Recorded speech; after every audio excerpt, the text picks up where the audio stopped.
I received this question. Lester, in what time frame should I operate? I don't know which is the best session. This is a question that happens to many traders. They want to know if there is some hidden secret that they don't know about, and that's why they are losing money. Or if the London session is the best, and they trade in the New York session. And maybe there is more than one secret to being profitable with binary options.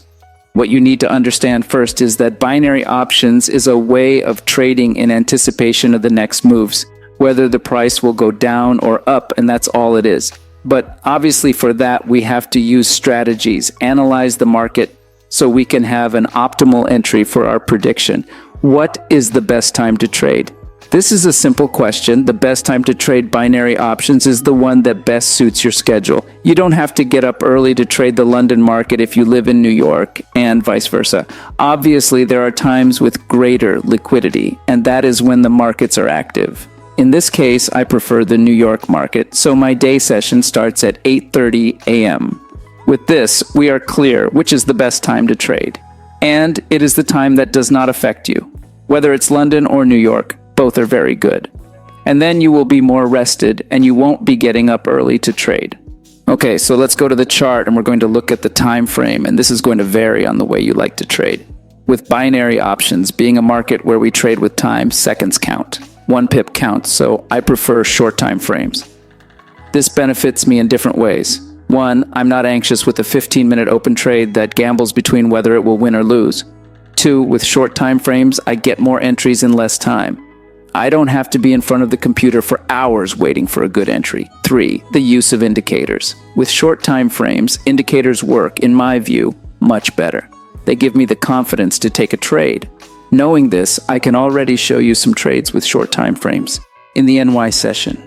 This is the strategy I have shown you in previous videos. We will go step by step with it. We will see the Japanese candlesticks in 30 seconds. Our trades will be 2 minutes. Now let's add the indicators. Bollinger Bands of period 5 and deviation of 1.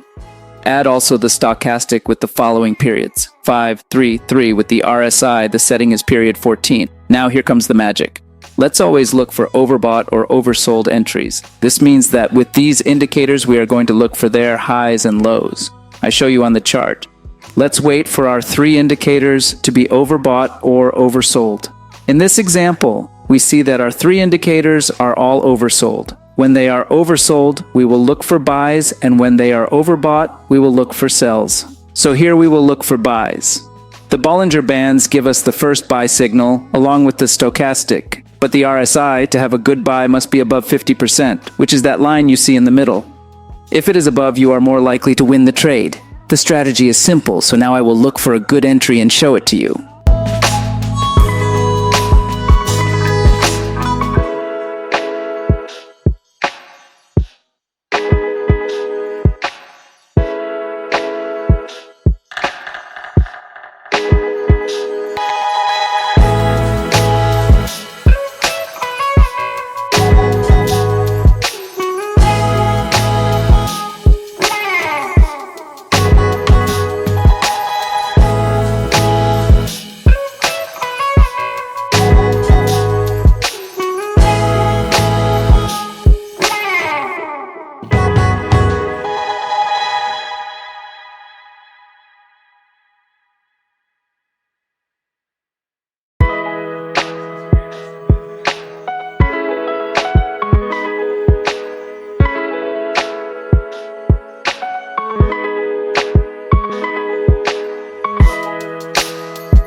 See how easy it is? Haha, just kidding. It's easy with time and practice, but this strategy is effective. Now let's get serious and make a real trade.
Okay guys, I've left you with the full session. Session starting the NY market. 30 minutes of trading and profitable. Put the strategy into practice using the link below the video and open your account with Pocket Option. Leave your comments and see you in the next video.